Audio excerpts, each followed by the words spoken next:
Everyone welcome back to my channel. आज यहाँ पे एक नई अपडेट निकल के आई है। जब फर्स्ट मेरिट लिस्ट आई थी तो उसमें 15 सीट पे रिज़ल्ट नहीं आया था। वो 15 सीट का जो रिज़ल्ट है वो अब आएगा। देखिए यहाँ पे नया क्या है, तो नोटिस बोर्ड पे यहाँ पे शो कर रहा है काउंसलिंग शेड्यूल फॉर दिव्यांग। तो दिव्यांग यानी कि जो पीएच स्टूडेंट हैं, फिजिकली हैंडीकैप्ड हैं, जो उनके लिए काउंसलिंग बुलाई गई है। और इसको खोल के अगर हम देखें तो डाउनलोड हो रहा है, ओपन करते हैं।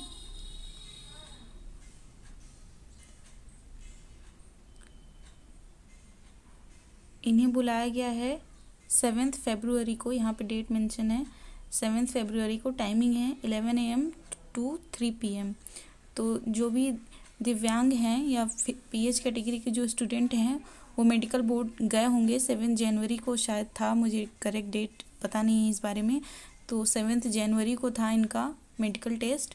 तो जो लोग भी वहाँ पे गए थे उन्हें 7 फरवरी को बुलाया गया है।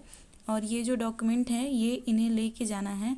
तो एक तरह से ये जो काउंसलिंग है वो पीएच वालों के लिए है, पीएच कोटे से जो स्टूडेंट्स हैं उनके लिए है। इनका जब रिज़ल्ट आएगा तो इनके रिज़ल्ट के साथ ही बाकी बची सीटों पर भी रिज़ल्ट आएगा। मैं समझा देती हूँ कि कैसे। देखिए टोटल सीट है जो वो कितनी है, वो हैं 62। रिज़ल्ट आया था 47 सीट्स के लिए। 15 सीट्स अभी बाकी हैं। तो इन 15 सीट्स पे जो है कि वो रिज़ल्ट आएगा सेकेंड जो मेरिट लिस्ट होगी उसमें।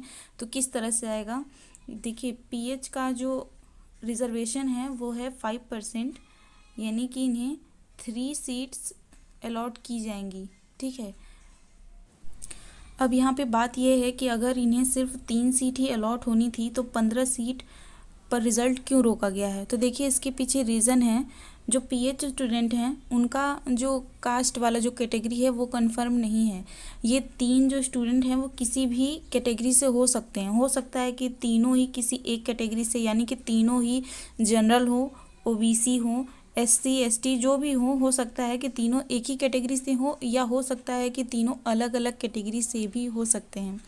इसलिए ये मान के कि हो सकता है कि तीनों एक ही कैटेगरी के हैं, हर एक कैटेगरी में 3-3 सीट बचा के रख ली गई थी, यानी कि जनरल, ईडब्ल्यूएस, ओबीसी, ठीक है, एससी और एसटी। इस तरह से ये 5 जो कैटेगरी हैं इन पांचों में ही 3-3 सीट रखी गई है। टोटल 15 सीट रखी गई है। इस तरह से 15 सीट का जो रिज़ल्ट है वो बाकी है। अभी ये जो 7 फरवरी को जो काउंसलिंग है ये सिर्फ 3 सीट के लिए है। और जो भी पीएच कैटेगरी के स्टूडेंट हैं वो वहाँ काउंसलिंग के लिए जाएंगे। जो मेडिकल बोर्ड जा चुके हैं वही जाएंगे। और देखिए इनके पास जो है कि सेंट्रल का जो वो है कैटेगरी वाइज जो आपका सर्टिफिकेट है वो होना चाहिए। वो ओबीसी के होंगे तो वो भी होना चाहिए, ओबीसी या फिर कोई भी कैटेगरी हो। और साथ ही इनका मेडिकल बोर्ड भी सेंट्रल होना चाहिए। हो सकता है कि एडमिशन तक का टाइम दे। तो अगर आपके पास नहीं है तो आप अप्लाई करके स्टेट वाला ही लेके जाइएगा, कोई दिक्कत नहीं होगी, ऐसा पहले भी बताया जा चुका है। तो इस तरह से सेकेंड मेरिट लिस्ट का जो रिज़ल्ट है वो पीएच काउंसलिंग के बाद आएगा। आई होप आप सभी को समझ में आ गया हो। तो फिलहाल आज की वीडियो में बस इतना ही। मिलते हैं आपसे नेक्स्ट अपडेट के साथ, तब तक के लिए नमस्कार।